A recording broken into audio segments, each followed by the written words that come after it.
Hi, everybody. What's up, everybody? We are working 3 different camera angles right now. Yeah, we are. Trying to come to you guys live. So here's what's going to happen, because we are in very close proximity and it's very hot. So when my illustrious mother, and I have to give her the proper introduction, but when she is talking, we are going to scoot out so that she can have some more. Mommy, it's hot. So that we are not burning up hot. Yeah. That is important. And Facts. that's how we're going to do this thing. So let me start by introducing my mama. Oh my God. If you guys don't know, let me tell you who she is. Oh. Her name is Miss Kujichagulia. Let me say it again. Miss Kujichagulia. Yes. She is a griot. If you don't know what that is an artist, a musician, a poet, a dancer, a singer, A praise singer. and an oral historian who Yes. tells the history of a people through her art form. Okay? Now, my mommy, she's the most learned historian that I know. And I know that you guys can say, come on, Kehinde, you don't know everybody. However, You can't say that. however, because we come from a family of educators, Yes. That right. we do know a lot of people, and I do know education, and I do know intelligence. Yes. And my mother is one of the most intelligent historians walking the earth today. So Right you now. guys are going to be blessed Yes. to get this knowledge Hallelujah. from Miss Kujichagulia today. And we Amen. will be here being her amen corner. Yes. Right? That's what I was just going to say. We are here as her amen corner. And we will back her up with all of our tales. And then, yes, queen. Yes.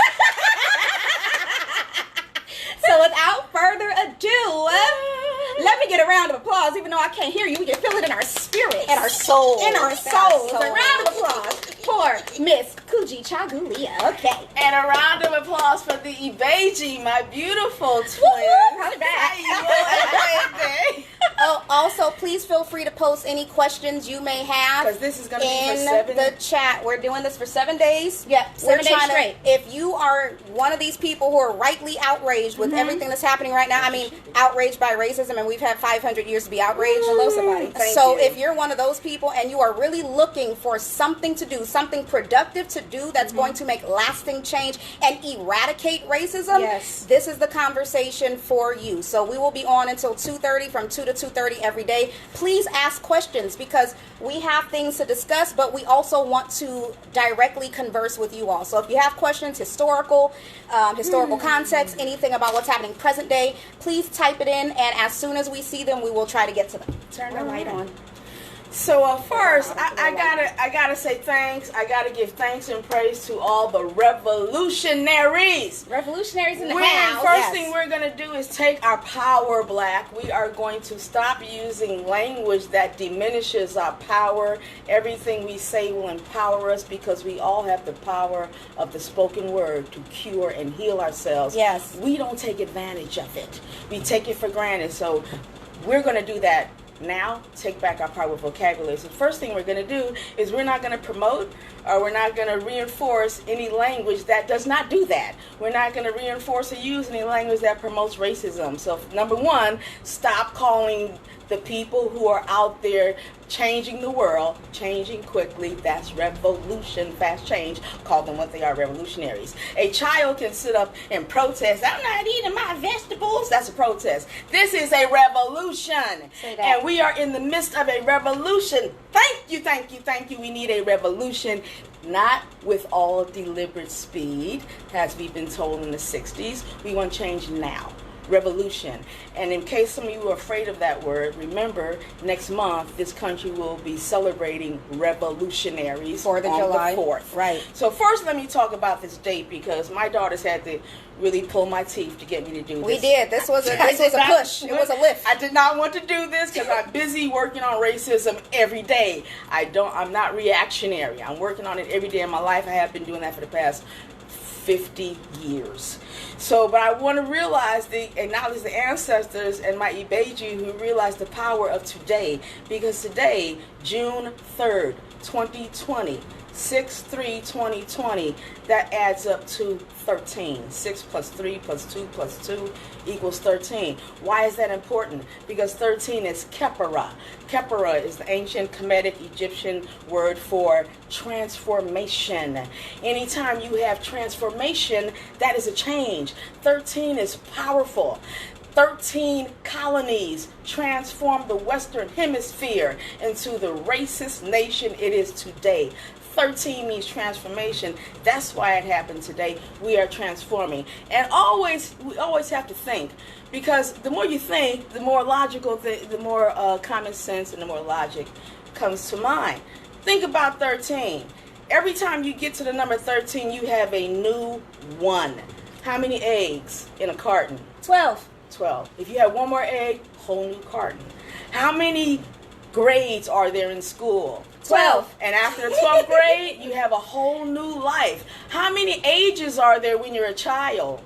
12. And after that, you're a teenager. Whole new reality. How many months in a year? 12. And after that, a whole new year. How many hours in a day? 12. 12 day, 12 night. How many inches in a foot? 12. Then you have the 13th inch, whole new foot. How many jurors transform your life? 12. How many steps to the gallows where you're lynched?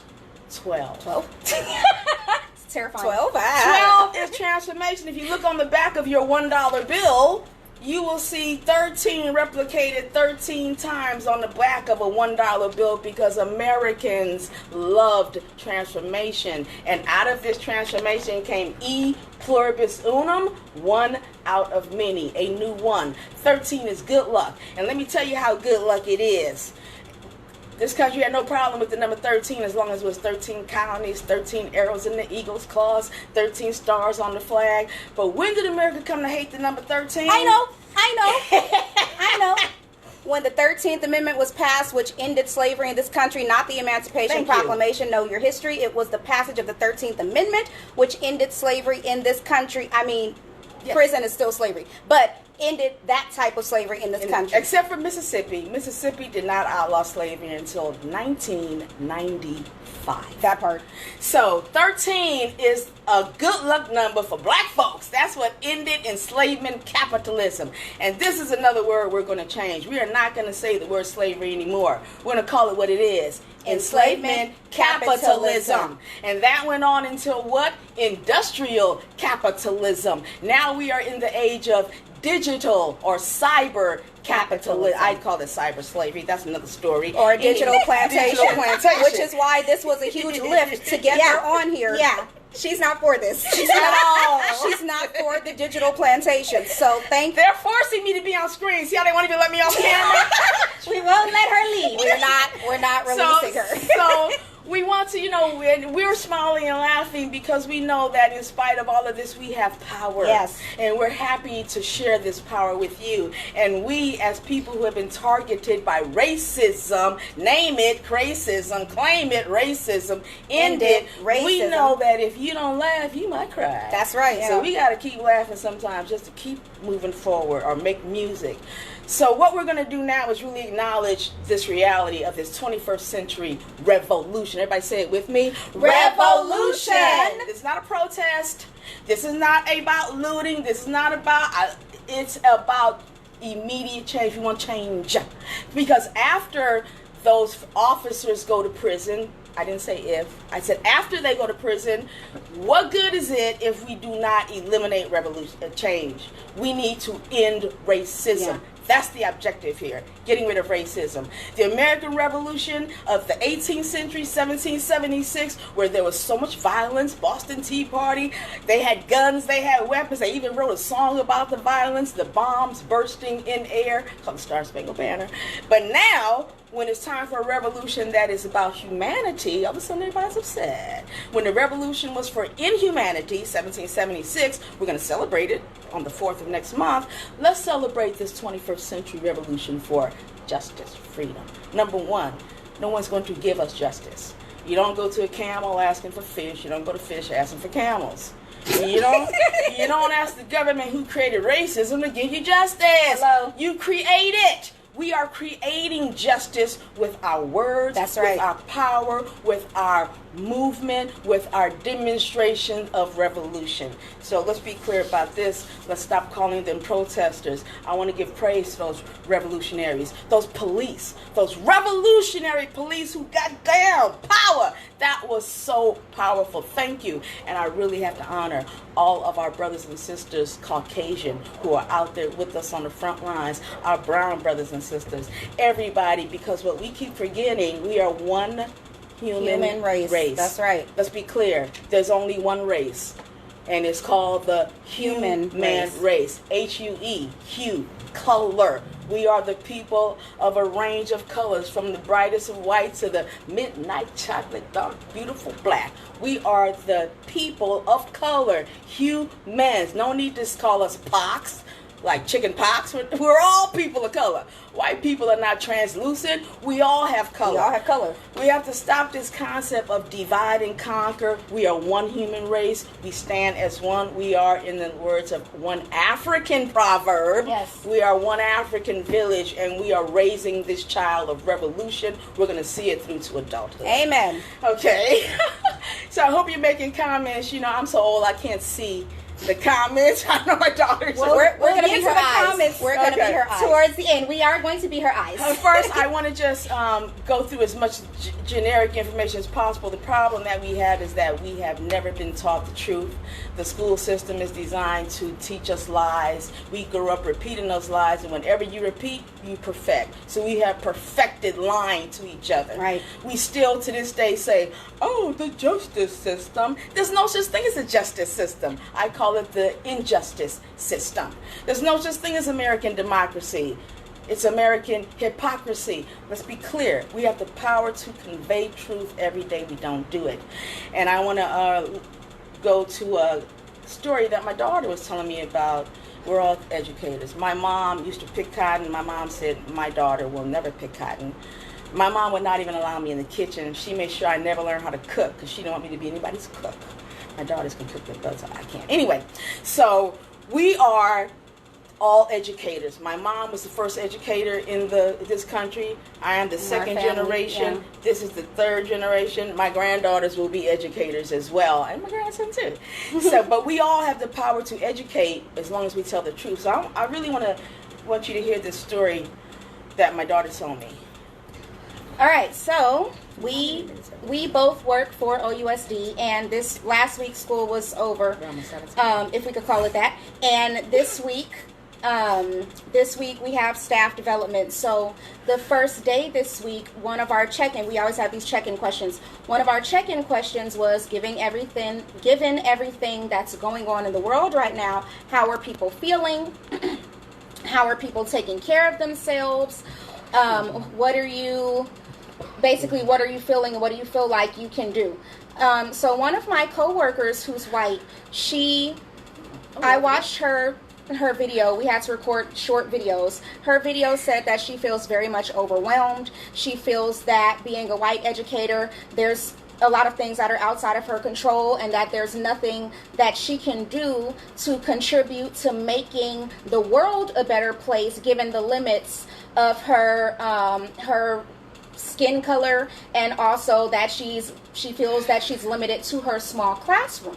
So I responded to her video because I feel that when people talk about racism, they feel very much overwhelmed, and they think, oh my God, it's such a big problem. There's no way that I can participate in solving such a big problem that's been an issue for multiple centuries.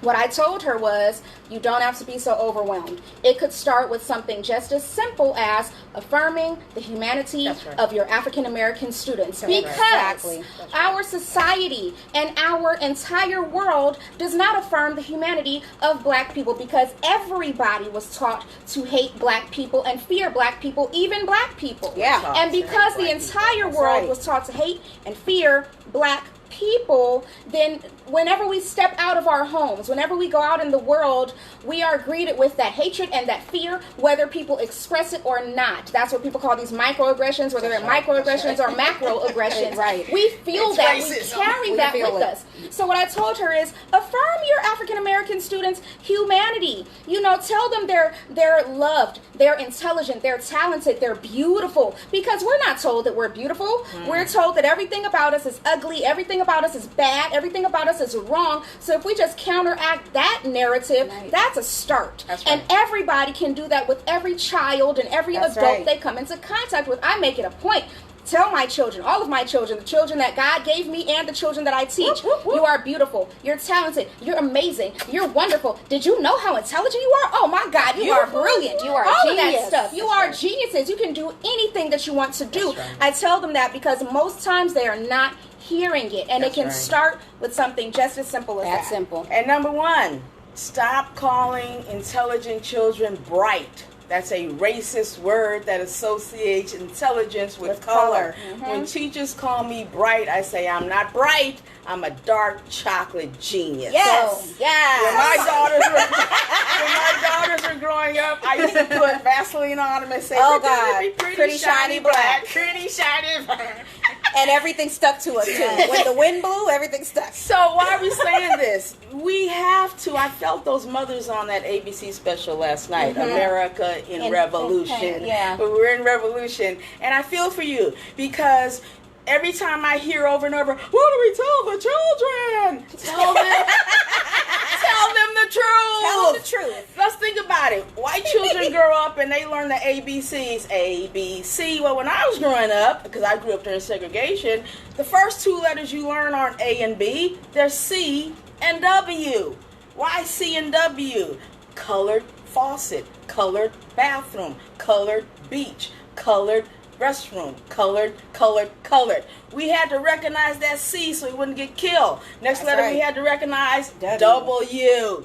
White bathroom, white faucet, white this, white that. If you didn't know how to recognize a W, you'd be lynched.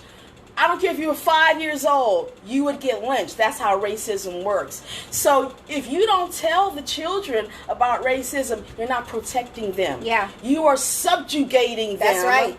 To more emotional, psychological, and physical violence down the line. And can I tell them the truth? Can I say, and I'm so glad you said that, because like Kehinde was saying, we teach in Oakland Unified School District, right?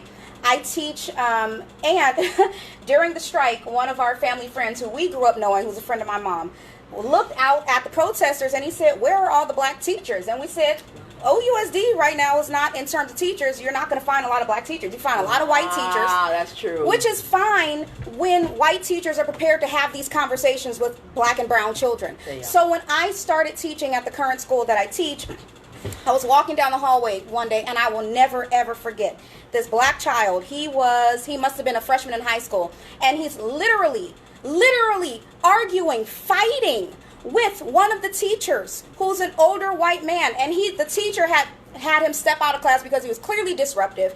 This boy is not trying to go back into the classroom to learn. He was trying to fight with the teacher to get the door open, like physical altercation. And then same child I saw literally throw a desk across the classroom one day, and I'm looking around and I'm like, well, who's about to snatch this child up? Because I grew up in schools where you got snatched up.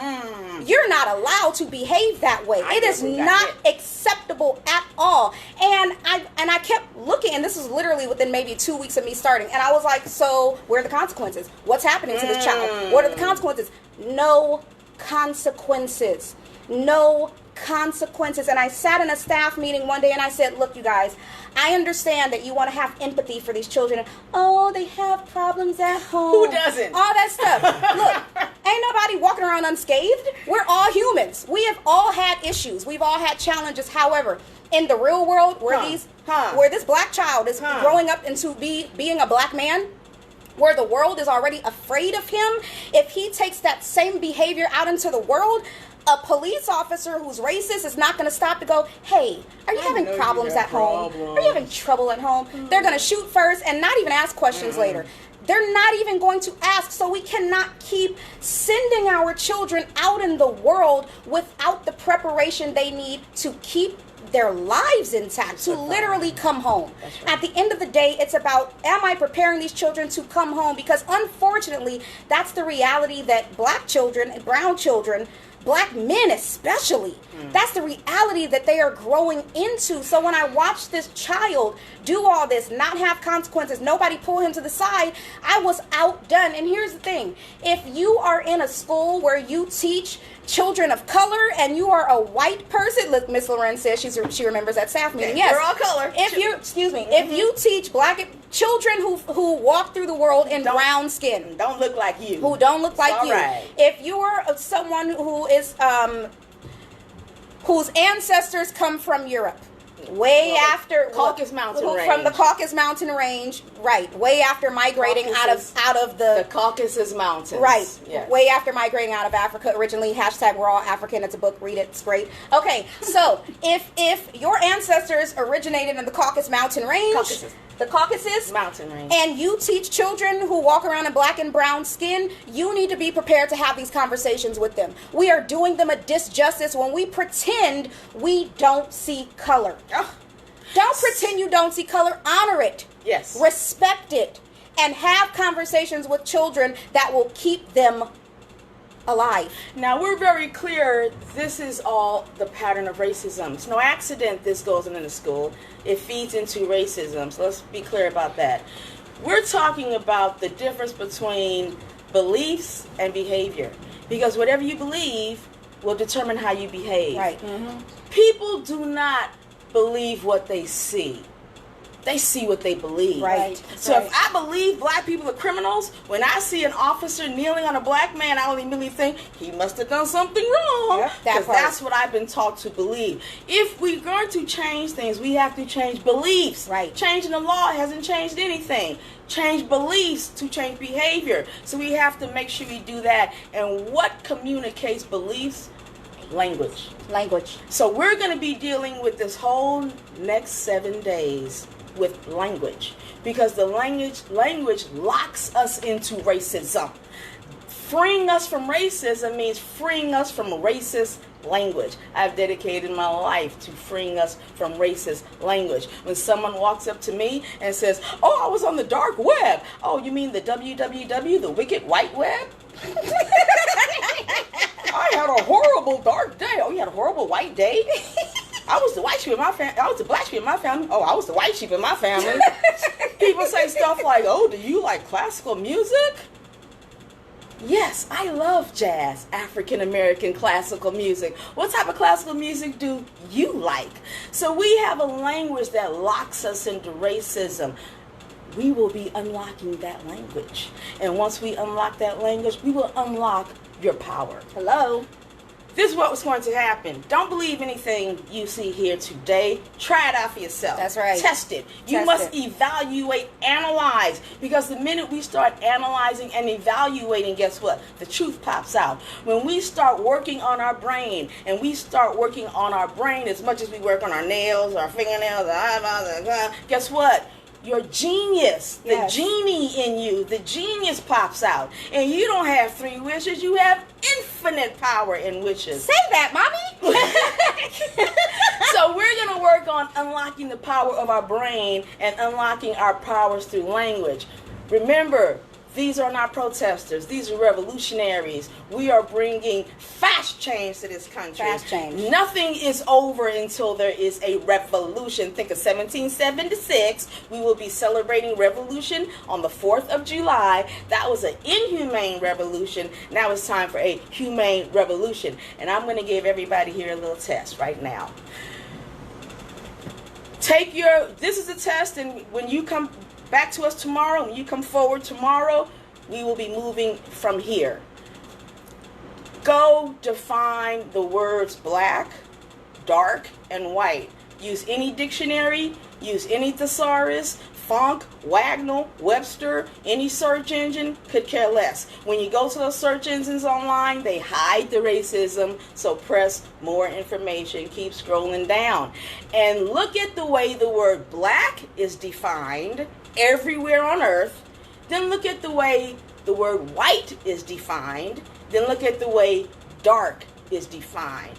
Every time we use those words in those racist terms, we educate everyone around us that racism is okay. Black is horrible, dark is horrible, white is right. We have the power to change that right now with language. Go do that, because I think we're almost out of time. Yeah, and here's the thing. If you find a definition that has anything to do with something other than the actual color, this is black, this piece of paper, so if there's anything other than the actual color, it's somebody's belief system that they are now imposing on generations of people long after they died. And long before they're born. It's waiting for us. It's waiting for us. So please go do that for yourself. Google the word black. I hate to say Google. Search engine the word black. Search engine the word dark. Look it up. Look it up and look up the word white. Look at every word, because they're going to hide the racism at the bottom, and you'll see words like criminal, filthy, dirty, ugly. Who's teaching our children to hate them? We all are when we use these words. We are. Do it. We're going to start from this tomorrow, and by the 7th day, we're going to have language that's going to spur this revolution forward. Language is what's going to kill racism. Language that's going to build people up. Yes, will change our behavior. If we want to do things differently, we have to start thinking differently. Thank you to the revolutionaries out there bringing fast change to America, the police revolutionaries, the young white revolutionaries, everybody who is out there bringing on this revolution. It's not a protest, it's a revolution. It's not a movement, it's a revolution. It's not a moment, it's a revolution. It's not about unrest, bias, it's not about police brutality. It's not about equality. Racism. Because if there were no racism, would there be unrest? No. If there was no racism, would there be police brutality? No. So we have to attack the problem. Racism. The fact that every one of us, the fact that every police officer is not a stone hard racist is a testament. Thank you. Common sense to wipe off racism every day. Wake up. Wipe it off every day. Shake it off. Get rid of it. Own it. Claim it. Name it. End it. End it. Racism. And I just want to, before, because we are 2 minutes in, or 2 minutes left, I just want to encourage everybody to be like little children, okay? When I was teaching in Walnut Creek and all of my students were white, and I was the only brown person, I had babies, and they were like 2, 3, they were so cute, and they had so many questions because I was the only brown person they had been around. And they would say, Miss Kehinde, oh, your skin is brown like chocolate. Why are you brown like chocolate? And I would say, well, where are your parents? Are they waiting for you out there? And they would say, yeah. And I would go, you see how your parents look like you? And they go, yeah. I say, well, my parents look just like me. And they go, oh, they do? And I'm like, yeah. And then they would say, well, how come I have normal hair and you have funny hair? And I would say, well, my hair is normal for me. Your hair is funny to me because my hair goes out of my head like this, so that's normal to me. But their parents would be freaked out, and their parents would come in the room and apologize profusely. I'm so sorry. No, don't apologize for that. They are children. They're trying to figure out the world around them, and in all their honesty and their curiosity, they are asking questions, and we need to be adults about it. And we need to answer those questions just as honestly without taking offense, because that is how people learn. And when you teach that way, then there's no room for misinterpretation, hurt feelings. So remember, the greatest scientists, the most astute scientists are babies, because they ask the question, why, how, Why? when, where. And as they grow up, we take that scientific knowledge away from them. Stop asking all those questions. No. They ask questions to learn. Remember, all these babies are innocent. None of them were born to hate black people, brown people. None of them were born to revere white people. We teach them all of that. Stop damaging the babies of all hues. Stop damaging the human race. Stop saying they are separate races. We are one human race. It's time to come together as one human race to advance our humanity as one human race in this revolution for the elimination of racism, so we can bring back a seriously just, humane society. Yes, Mommy. Yes. Didn't I tell you she was amazing? My mother is amazing. I just needed all of you guys to know that. You know, I had to stop myself and be like, preacher, like that church. Yes, so please, so this will be, if you missed the beginning, we'll share it and you'll be able to catch it. But we're going to be live every single day for 7 days.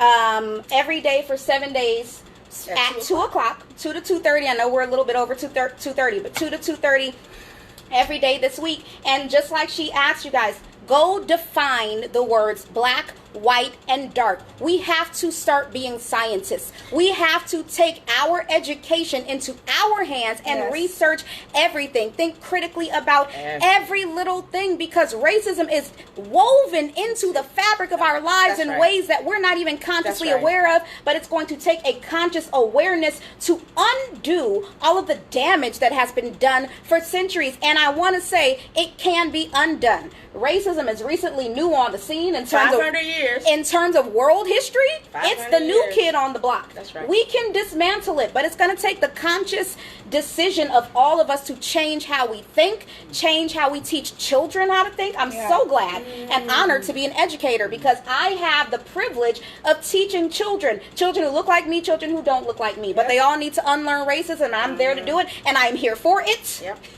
So document this. Every time you hear somebody use the word dark negatively, count it. Every time you hear somebody use the word black negatively, count it. Every time you hear somebody use the word white in a positive way, count it. Watch how many times you will see the words dark and black used negatively in just one day. Watch TV. It shows up all the time. Oh my God. Oh, it's a dark history, dark past, dark memory. No way a dark child can come out of this unscathed. Unfortunately, the only time dark skin is considered something good under racism is when it's called a tan on a white person. That part. So we have the power. Watch your language. Look at other people's language. Call them on it. Don't let it slide. When you hear people using the words dark and black negatively, stop it. When you see yourself using the words white and bright in a positive way, stop. Speak the truth. The truth will change us. That's the revolution we need. Truth. The power of life and death is in the tongue. In the tongue. And the truth, the real truth, shall set you free. Amen. Every single time. Every single time.